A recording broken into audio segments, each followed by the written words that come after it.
Halo sobat semua, ketemu lagi dengan Cindy di channel Cindy Beretta. Baru-baru ini aku boyong dua anabulku nih teman-teman dari Jakarta ke Singapura untuk tinggal bareng aku di sini.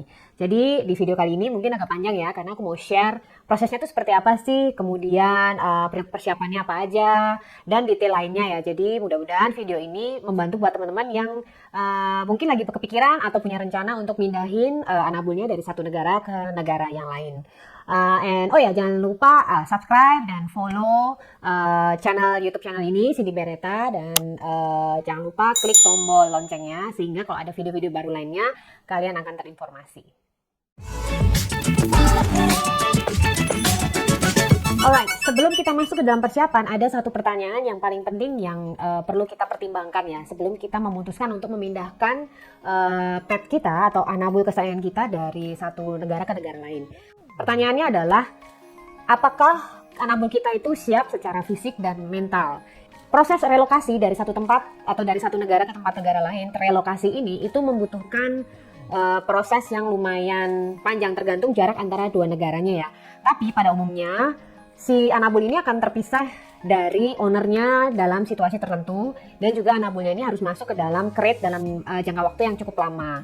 Jadi perlu diperhatikan kondisi kesehatannya dulu, apakah dia sehat secara fisik, misalnya apakah dia lagi hamil, lagi menyusui, atau lagi sakit. Kemudian satunya lagi yang lebih penting adalah kondisi mentalnya atau psikisnya.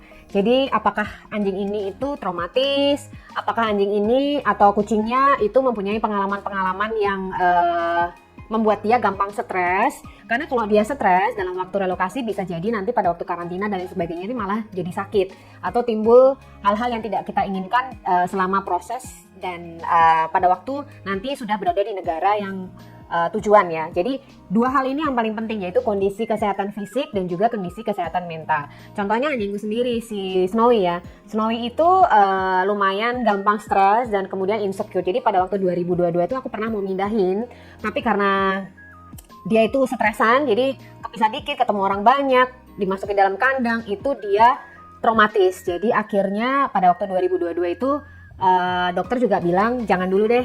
Jadi akhirnya kita tunda sampai akhirnya dalam proses 2 tahun ini, dari 22 ke 2024 itu kita melakukan beberapa training, latihan dan lain sebagainya, sehingga akhirnya tahun 2024 ini kita akhirnya jadi mindahin anjingku dari Jakarta ke Singapura. Lalu kemudian yang perlu dicek juga sebelum kita melakukan berbagai persiapan itu adalah di negara tujuan itu kita biasanya di negara tujuan itu punya aturan tersendiri. Jadi kita mesti cek jenis atau tipe anabul apa yang boleh dibawa. Kalau aku kan bawanya adalah satu kucing dan satu anjing. Jadi aku mesti cek jenis atau breed apa yang diizinkan untuk masuk ke negara tersebut. Jadi kalau misalnya memang tidak diperbolehkan jenis tertentu dan kebetulan teman-teman punya, berarti nggak bisa dipindahin.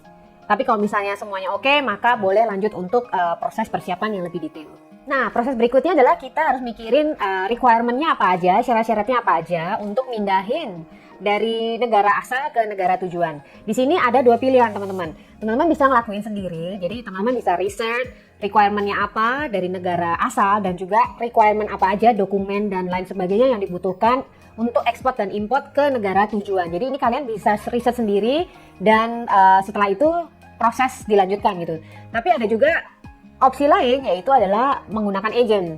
Nah, di video kali ini aku akan share yang menggunakan agent teman-teman, karena kebetulan akunya ini udah di sini di negara tujuan dan para anabulku tuh masih ada di negara di Indonesia. Jadi prosesnya akan lebih mudah kalau misalnya aku pakai engage dengan agent, karena agent ini nanti akan membantu banyak hal, terutama dalam hal memenuhi dokumen-dokumen atau requirement yang bentuknya dokumen, surat-surat perizinan impor, ekspor dari negara asal dan negara tujuan.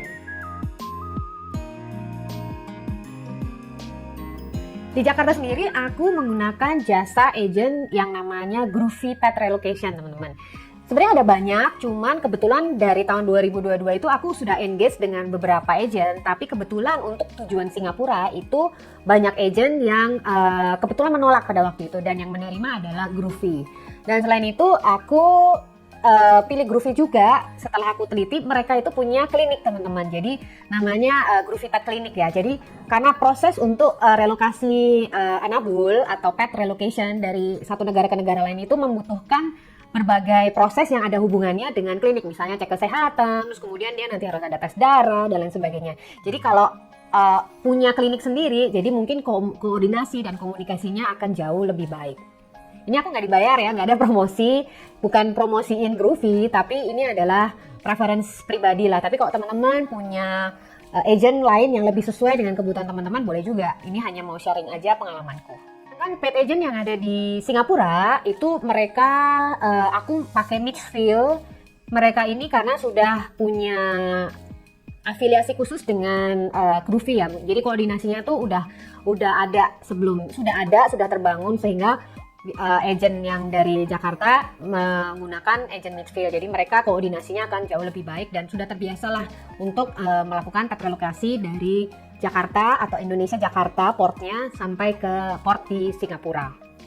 Tapi teman-teman, pet agent relocation yang ada di Singapura itu banyak. Dan di deskripsi dari video ini aku juga udah share, itu adalah list-list pet agent yang ada di Singapura. Jadi teman-teman bisa lihat atau mungkin bisa pilih mana yang mungkin sesuai dengan kebutuhan teman-teman. Setelah kita dapat agent, kita juga harus menentukan kita mau mindahin anabulnya ini sebagai manifest cargo shipment atau sebagai excess baggage. Bedanya apa nih teman-teman? Jadi kalau manifest cargo shipment itu berarti si anabul itu pindah dari satu negara ke negara lain itu tanpa ownernya. Jadi nanti agentnya yang akan ngurusin semuanya, pemindahan, dan even booking tiketnya itu yang ngurusin semua agent. Jadi misalnya kayak saya nih ada di negara tujuan, anabulku masih ada di negara asal. Nah itu kalau aku pakai manifest cargo shipment itu anabulnya bisa terbang sendiri, nanti diurusin sama si agentnya tanpa saya terbang barengan sama mereka, sama anabulnya. Nah sebaliknya, kalau excess baggage itu berarti si anabul dan si owner ini terbang barengan. Dari negara asal ke negara tujuan tuh mereka barengan. Dan si anabul ini akan di check-in kayak luggage gitu. Jadi dia nanti akan masuk ke bagasi lah. Makanya dibilangnya adalah excess baggage. Yang dibantu atau yang dilakukan, yang dihandle oleh agent yang dari Jakarta, itu yang paling penting adalah dua nih teman-teman. Yaitu mengurus yang namanya export permit live animal dari Jakarta ya. Dan kemudian adalah International Health Check Certificate yang dikeluarkan oleh Kementerian Pertanian dan Karantina Indonesia ya. Jadi dua surat ini tuh mereka akan yang mengurus. Memang terlihat simple, tapi sebenarnya di balik untuk mendapatkan dua surat ini itu perlu proses dan requirement lain yang kita perlu penuhi. Jadi misalnya kayak untuk bisa ngeluarin export permit kalian butuh dokumen ini. Kemudian prosesnya apa aja, dan sama juga dengan health check ini juga sama, kita perlu melakukan rabies titer, kemudian harus cek rabies titernya ini juga harus ke tempat-tempat tertentu. Nah, informasi-informasi seperti ini itu akan dibantu dan dilakukan oleh agent yang dari Jakarta. Selebihnya mereka juga termasuk fasilitas untuk transfer penjemputan animal dari rumah ke bandara. Kemudian juga pada waktu di bandara sendiri kan kita checking sebagai excess baggage. Jadi mereka membantu untuk memastikan bahwa segala prosesnya itu berjalan dengan lancar di bandara lah. Nah, sedangkan agent yang di Singapura sama juga. Yang mereka handle adalah yang pasti adalah import permit. Jadi surat izin masuk live animal ke negara tujuan itu mereka handle.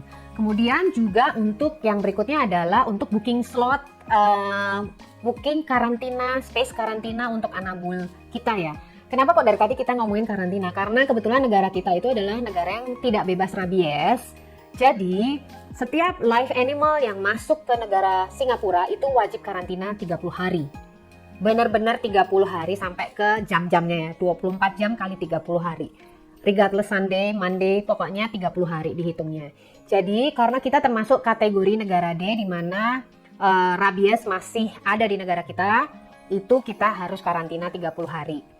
Oke, jadi untuk bisa mendapatkan slot atau space di tempat fasilitas karantina resmi di pemerintah Singapura, itu kita mesti antri, kita booking, karena dan booking time frame-nya itu lumayan bervariasi. Ada yang 6 bulan, ada yang kita harus menunggu 4 bulan, 6 bulan, sampai bahkan ada yang 8 bulan jika memang antrian untuk slot karantina ini penuh. Jadi kita mesti waiting list lah. Nah, disinilah agent yang di Singapura itu akan membantu untuk memastikan dan menginformasikan. Jadi kita nggak perlu kontak langsung dengan pemerintah Singapura atau fasilitas administrasi yang ada di sana, office-nya. Nanti kita akan diinformasikan oleh si agent ini. Kalau misalnya tanpa agent, mungkin kalian harus tektokan sendiri lah sama langsung ke ABS, ke orang ke badan karantina animal quarantine yang ada di Singapura. Itu yang diurusin sama mereka adalah custom clearance. Jadi ketika import permit udah ada, slot karantina udah ada, mereka juga membantu untuk mengurus clearance di bandara pada waktu kita tiba di tempat tujuan. Itu mereka bantu, dan of course mereka akan bantu untuk transfer dari satu tempat dari bandara ke tempat karantina. Itu mereka akan bantu juga sampai pada waktu nanti kita sudah selesai karantina 30 hari, si agent juga akan membantu untuk rilis transfer dari tempat karantina ke residen kita. Itu yang mereka bantu. Oh ya, satu lagi, mereka juga akan jadi membantu untuk mengurus dog license, karena di negara Singapura itu setiap anabul, terutama anjing, itu harus mempunyai lisensi kepemilikan. Jadi kalau kita punya anjing tapi nggak punya dog license, kalau suatu saat ketangkep, kena denda. Jadi setiap anjing, terutama anjing di Singapura itu punya license. Jadi satu household atau satu rumah tangga itu tergantung rumahnya. Kalau kebetulan ini residential kayak begini, itu bisa punya 3 anjing. Tidak boleh lebih dari 3. Tapi kalau rumahnya kemudian flat yang SDB ya sebutannya, itu mungkin less than 3 kepemilikan anjingnya. Kalau kucing belum diregulasi untuk saat ini, pada waktu video ini dibuat itu belum ada regulasi, tapi mungkin kedepannya pun akan ada regulasi bahwa untuk memiliki kucing pun harus punya license. Itu tadi adalah apa aja sih yang diurusin oleh agent sehingga kalian bisa memikirkan perlu nggak ya aku pakai agent. Nah, berikutnya ini adalah requirement atau syarat-syarat yang di request baik dari negara asal kita dari Indonesia dan dari negara tujuan sehingga kita bisa mindahin anabul kita.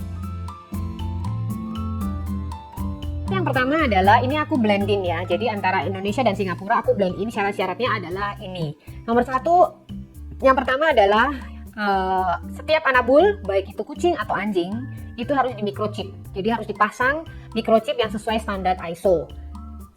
Itu bisa dilakukan di mana aja, tapi aku ngelakuinnya ya di klinik Groovy sendiri, karena mereka pasti udah tahu lah kalau misalnya mau transfer relokasi ke negara lain, mereka udah biasa ngurusin, jadi mereka tahu harus bagaimana, kayak apa microchipnya dan sebagainya. Jadi teman-teman, setiap anabul baik kucing maupun anjing itu syaratnya harus dipasang microchip.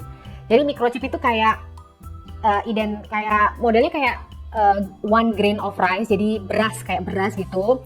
Tapi di dalam berasnya ini dia mengandung nomor, jadi kayak ada ID. Jadi setiap anjing dan kucing itu harus dipasang ID, ibaratnya dia kayak punya ID. Nah, di ID itu nanti nomor sekian, nanti kita bisa tahu data-datanya bahwa anjing ini namanya siapa, kemudian tinggal di mana, ownernya siapa, alamatnya di mana, nomor teleponnya berapa. Jadi ibaratnya setiap anjing atau kucing yang masuk ke negara Singapura itu harus dipasangin, harus punya KTP lah, ibaratnya kayak gitu. Jadi KTP itu langsung ketahuan ownernya siapa. Jadi kalau misalnya punya anjing atau kucing di Singapura nggak bisa sembarangan kita neglect atau abandon, kamu bisa ditangkap. Aku pasang microchipnya ada di klinik yang bersangkutan, jadi Groovy, karena mereka kan udah terbiasa, jadi mereka udah tahu lah apa yang harus mereka lakukan. Jadi cepet kok, prosesnya nggak terlalu lama, dan nanti mereka akan mengeluarkan sertifikat microchip. Jadi nanti ada sertifikatnya, data sertifikat yang ada di situ adalah ada namanya, ada ownernya siapa, alamatnya di mana, nomor teleponnya berapa, breednya apa, kemudian juga apakah dia sudah di steril atau belum, dan lain sebagainya. Itu detailnya ada di sertifikat di microchip, dan ini juga sertifikat ini diminta oleh pemerintah Singapura. Yang berikutnya, yang paling penting, syarat berikutnya itu adalah vaksinasi, teman-teman. Jadi ada 2 ya vaksinasinya. 1, yang paling penting adalah vaksin reguler. Jadi vaksin reguler itu tidak boleh sampai ada yang bolong. Jadi mereka akan minta buku vaksinasi yang asli untuk dilihat di situ, apakah dia ini divaksin secara reguler atau enggak. Kalau belum divaksin secara reguler, maka dia harus mulai dulu, nggak bisa proses untuk booking slot karantina, karena mereka harus divaksin dulu. Jadi kalau mereka yang belum pernah divaksin sama sekali, pasti mereka akan diminta untuk vaksin dulu, kemudian proses tunggu kalau nggak salah sebulan atau 2 bulan, vaksin ulang. Kemudian ya kayak waktu kita kalau awal kita punya anabul harus divaksin, nah itu harus dilakukan. Tapi kalau yang udah reguler setiap tahun divaksin, mereka hanya memastikan bahwa vaksinasinya ini tidak boleh ada yang terlambat. Itu 1. Kedua, vaksin yang mereka sangat perhatiin adalah vaksin rabies. Jadi selain vaksin reguler yang kayak misalnya kalau kucing itu kan ada calicivirus vaccination, kemudian ada panleukopenia, kemudian mungkin ada rhino atau herpes ya. Nah itu mereka akan lihat. Tapi on top of this, mereka juga lihat vaksin rabies yang dilakukan secara reguler. Mereka mereka mau vaksin rabies ini tidak boleh ada yang terlambat, dan mereka mau ada label dari vaksin. Jadi aku tuh contohnya ya Oren itu beberapa kali vaksinnya itu adalah vaksin dari vaksin massal lah rabies ya yang diberikan gratis. Nah kalau mau pindah itu mereka harus meminta kita untuk di booster ulang vaksin rabies yang kita bisa dapat labelnya, karena mereka mau tahu vaksin apa yang diberikan ke kucing tersebut, namanya apa gitu. Jadi hanya stiker dari label vaksinasi itu yang dia mau lihat di pasportnya si Oren ya, paspor vaksinasi Oren. Jadi mereka sangat concern dengan rabies, karena mereka kan Singapura itu termasuk salah satu negara yang free rabies country. Jadi mereka mau status free rabies country itu tetap free. Jadi mereka nggak mau ada satu single case of rabies yang masuk dari negara lain. Maka mereka sangat concern dengan vaksinasi rabies pada si hewan-hewan yang masuk, yang direlokasi dari negara lain yang masuk ke Singapura. Jadi dua itu ya teman-teman, vaksin rabies dan vaksin reguler ini harus komplit dan tidak boleh ada yang telat. Kalau sampai telat, maka mereka minta kita untuk vaksin ulang, dan itu akan dihitung sebagai vaksinasi pertama. Jadi akan ada vaksinasi ulangan sebelum kalian bisa masuk ke Singapura. Untuk vaksin rabies, mereka tuh memberikan satu notification ya, bahwa kalau kalian sebelumnya anabulnya itu belum pernah divaksin rabies, maka misalnya aku mau pindahin bulan April ini, divaksin dulu nih rabies. Nah, masa tunggunya itu adalah 6 bulan, jadi dari sejak anabul kita itu divaksin rabies pertama kali. Jadi kita harus nunggu 6 bulan, sesudah itu baru kita bisa proses untuk melakukan relokasi ke Singapura. Mereka nggak mau, hari ini vaksin, kemudian sebulan lagi aku mau proses relokasi, itu nggak bisa. Jadi mereka minta minimal 6 bulan dari sejak vaksin rabies pertama. Tetapi kalau udah kayak si Owi dan Oren itu setiap tahun pasti ada vaksin rabies. Jadi untuk hal yang seperti ini mereka nggak akan mereka tidak perlu ada masa tunggu 6 bulan. Jadi bisa langsung diproses dan kita tinggal waiting list untuk bisa dapetin slot karantinanya di negara tujuan. Bedanya itu.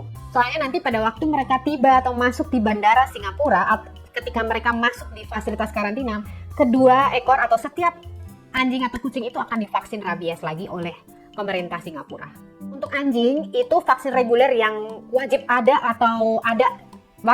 ya diberikan itu adalah distemper, parvo, dan hepatitis untuk anjing. Dan untuk kucing yang wajib ada itu adalah kalisi, kemudian panleukopenia, dan satu lagi adalah rhino atau herpes. Jadi 3 ini.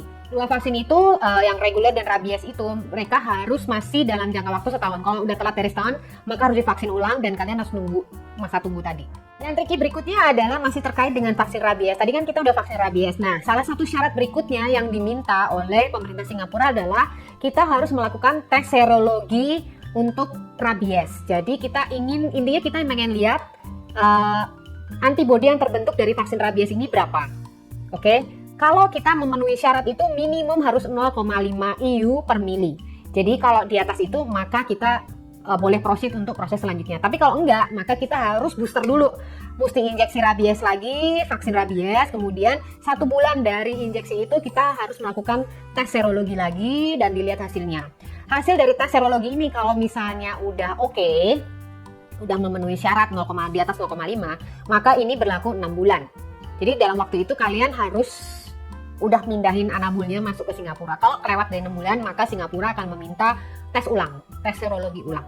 Tes serologinya sendiri nih teman-teman, aku sih sebisa mungkin nggak mau ngulang tes serologi 2 kali. Karena selain ini tes sampelnya diambil memang di Indonesia, tapi institusi yang untuk mengeluarkan hasil tes itu mereka melihat institusi yang mereka akui gitu. Jadi terinfo dari agent itu kita harus pakai yang namanya Biobase, dan Biobase ini lokasinya adanya di UK teman-teman. Jadi ibaratnya sampelnya diambil di sini, lalu sampelnya itu dikirim ke UK, terus kemudian nanti dalam waktu sekian hasilnya akan keluar. Nah, hasil hard copy-nya ini dikirim balik ke Indonesia untuk kita bawa pada waktu kita terbang atau pindah dari Indonesia ke Singapura. Umet ya.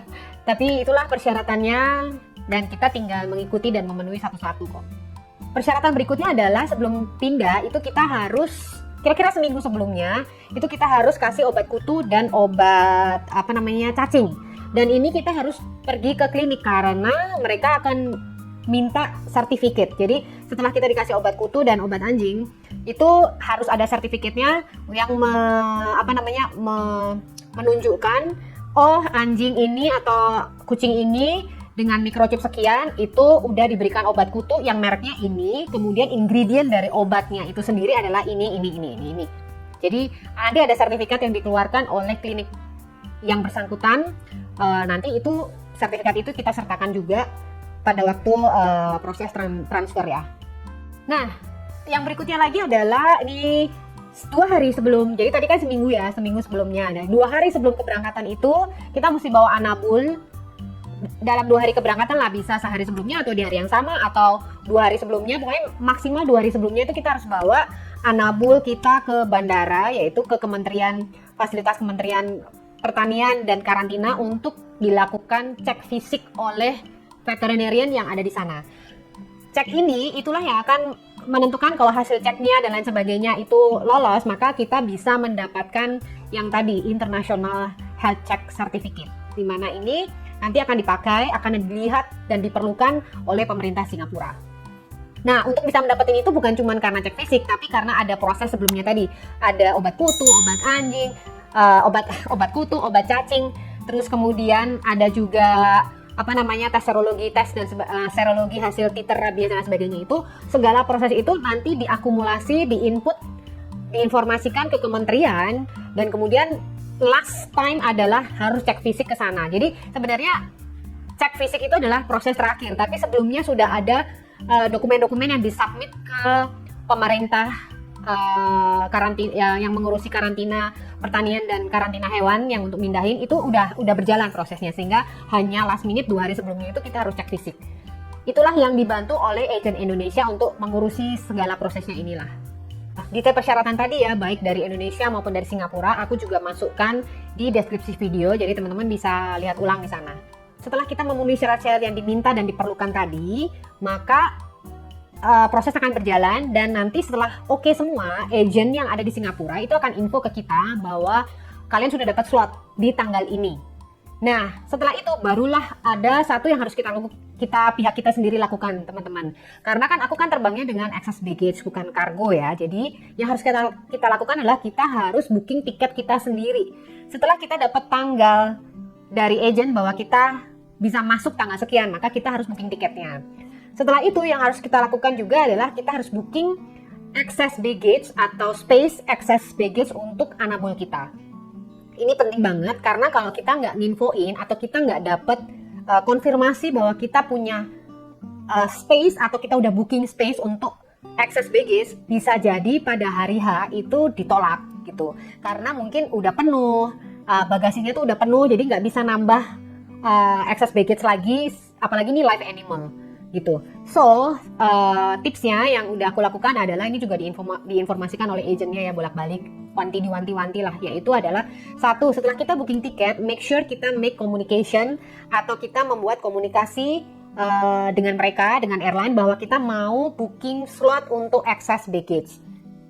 Dan berdasarkan pengalamanku sendiri, kalau kita mau booking slot excess baggage ini, kita nggak bisa terlalu cepat. Jadi misalnya aku udah booking tiket 3 bulan sebelum keberangkatan, sebelum hari H gitu ya. Itu aku nggak bisa booking excess baggage-nya di saat itu. Karena airline nggak bisa lihat atau belum bisa menentukan 3 bulan ke depan itu kayak gimana. Jadi waktu yang diminta oleh airline adalah 1 bulan sebelum keberangkatan. Itu kalian harus kontak mereka lagi untuk menginformasikan pada airline bahwa pada hari H, tanggal sekian, saya akan terbang bersama excess baggage saya adalah live animal. Jadi saya mau booking slot sebagai excess baggage live animal. Dan berdasarkan pengalaman, aku udah telepon bolak-balik dan lain sebagainya. Jadi untuk untuk memastikan semuanya terrecord atau terdokumentasi. Jadi saya kontak airline-nya itu menggunakan email. Jadi kalau menggunakan email itu kita punya track-nya atau trail-nya. Jadi kita udah request ini, request itu, semuanya ada trail-nya. Jadi gampang untuk berkomunikasi dengan airline-nya. Setelah kita dapat tiket dan access baggage slot, nah yang berikutnya adalah kita persiapkan Anabul kita. Beberapa bulan sebelumnya, bahkan sebelum aku tahu tanggal keberangkatan tuh aku udah mulai melakukan beberapa hal, terutama sama si Snowy ya teman-teman. Karena apa? Karena yaitu ngelatih dia supaya bisa berada di dalam crate atau cage dalam jangka waktu yang cukup lama. Buat Oren itu nggak masalah kucingku, karena dia senang bahkan merasa nyaman di dalam crate atau ruangan yang sempit ya dalam jangka waktu yang cukup lama. Tapi buat Snowy yang tidak terbiasa berada di dalam kandang, itu aku harus latih.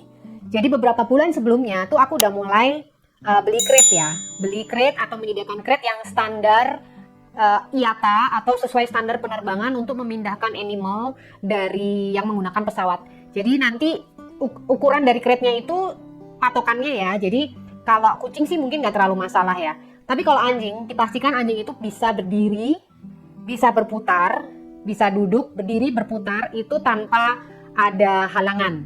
Jadi crate-nya itu harus lebih besar dari dia sedikit lah. Jadi dia bisa berdiri full tanpa harus nunduk. Bisa duduk, bisa berputar. Nah itu cukup ukurannya. Dan itu harus standar model crate-nya itu harus yang standar IATA. Detail informasinya itu bisa dilihat di masing-masing airline. Jadi mereka setiap airline itu ngeluarin informasi crate yang seperti apa yang diperbolehkan untuk masuk ke dalam pesawat mereka. Oke, Snowy. So hari ini latihannya selesai ya. Good job.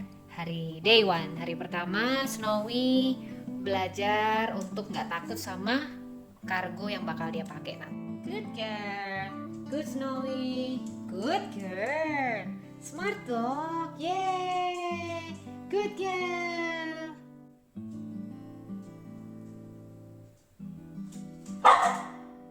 Caranya yaitu aku pancing dengan treats, makanan dan lain sebagainya itu masuk ke dalam kandang.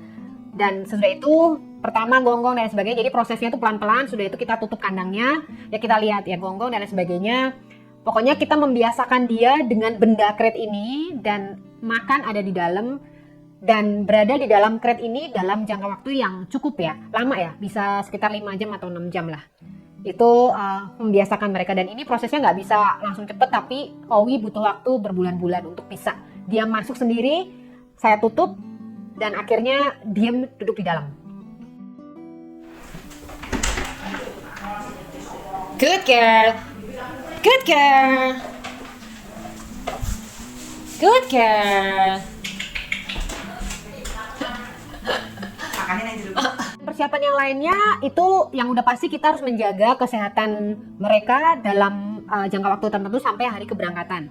Jadi dijaga supaya nggak sakit dan nggak stres lah, sehingga pada hari hanya itu tidak ada halangan lah.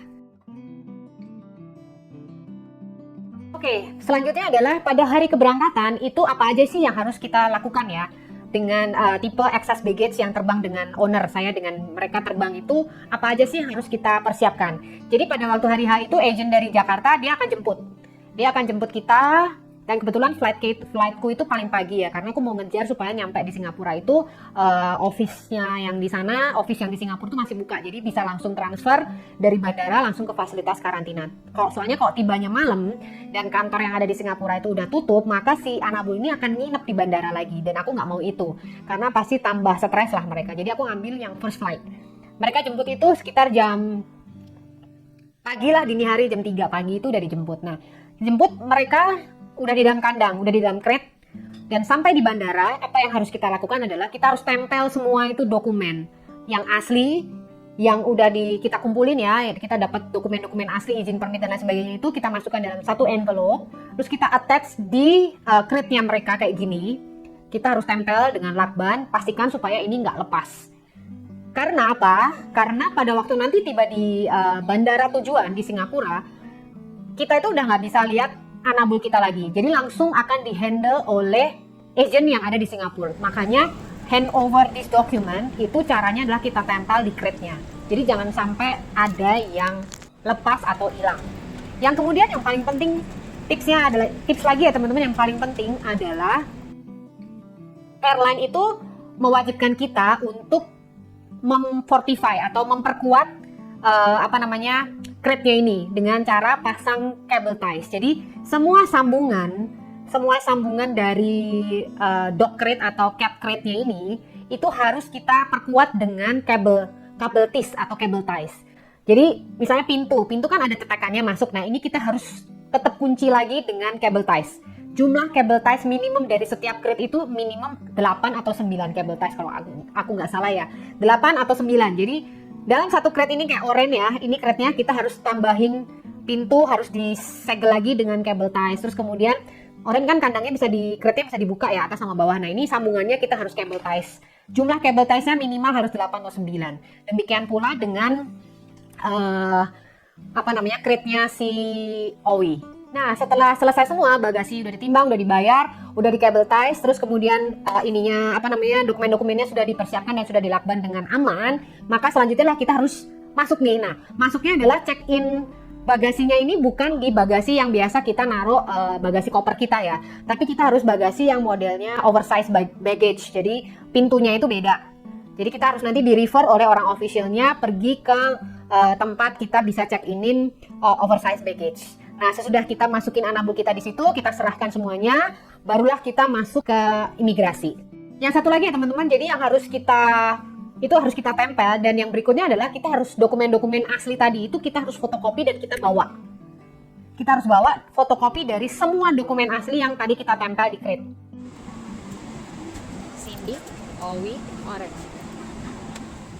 Gentlemen, I'm going to secure your captain on behalf of my crew. Welcome aboard at Q951 to Singapore. Flight time today is 10 hours and 15 minutes, and flying into Singapore is in your list of refreshing. Oke guys, setelah kita tiba di bandara tujuan atau di negara tujuan, maka proses selanjutnya adalah seperti biasanya. Kita landing, kita harus berjalan menuju ke imigrasi. Kemudian setelah itu kita harus ngambil bagasi dulu ya, ngambil bagasiku sendiri. Nah, selanjutnya itu kita harus pergi ke counter lost and found. Di counter lost and found itu kita harus report ke officer di sana bahwa, hey guys, aku tiba dari Jakarta dan aku punya live animal access baggage. Officer yang ada di lost and found itu dia akan minta satu dokumen yang dikeluarkan oleh AVS, yaitu AVS pemerintah Singapura, yaitu import permit atau license lah. Jadi mereka akan minta itu. Nah, kita serahkan mereka fotokopinya yang kita waktu sebelumnya kita udah fotokopi semua dokumen-dokumen. Nah, itu kita kasihkan ke mereka. Dari situ mereka akan proses dan setelah semuanya oke, clearance, mereka akan bilang oke, all done. Nanti mereka akan cap dokumennya itu dan itu diberikan ke kita. Nah, setelah itu it's done. Di bandara negara tujuan di Singapura itu kita udah selesai dan kita boleh pulang. Nah, di sini kita nggak ketemu sama sekali dengan Anabul kita karena agent yang di Singapura yang akan membantu untuk proses clearance di bandara, dan nanti mereka juga yang akan transfer si animal ini dari bandara ke fasilitas karantina di Singapura. Gitu.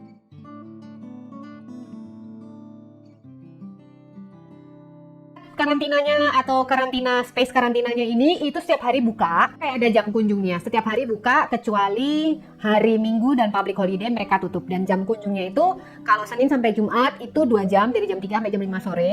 Dan kalau hari Sabtu itu dari jam 2 sampai jam 5, jadi 3 jam. Dan itulah kerjaannya, setiap hari aku pasti datang untuk mengunjungi mereka. Kayak gini situasinya. Owi! Hi baby! Hi baby! Hi baby! Hi! Hi! Hi! Hi! Hello! Hello! Hello! One gun. Who are you? Who are you?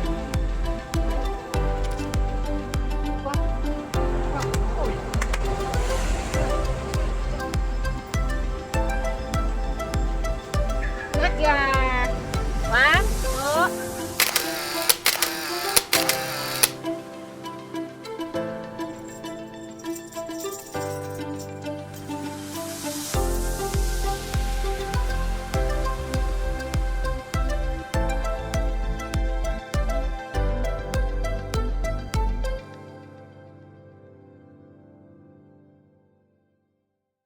teman-teman, itu adalah proses relokasinya si Owi dan Oren dari Jakarta ke Singapura. Itu aku punya prinsip sekali, kita berani atau memutuskan untuk memelihara hewan peliharaan, maka kita tuh punya tanggung jawab penuh dan sebisa dan semampu kita untuk merawat mereka. Jadi menjaga kesehatan mereka dan kesejahteraan mereka sampai akhir hayatnya.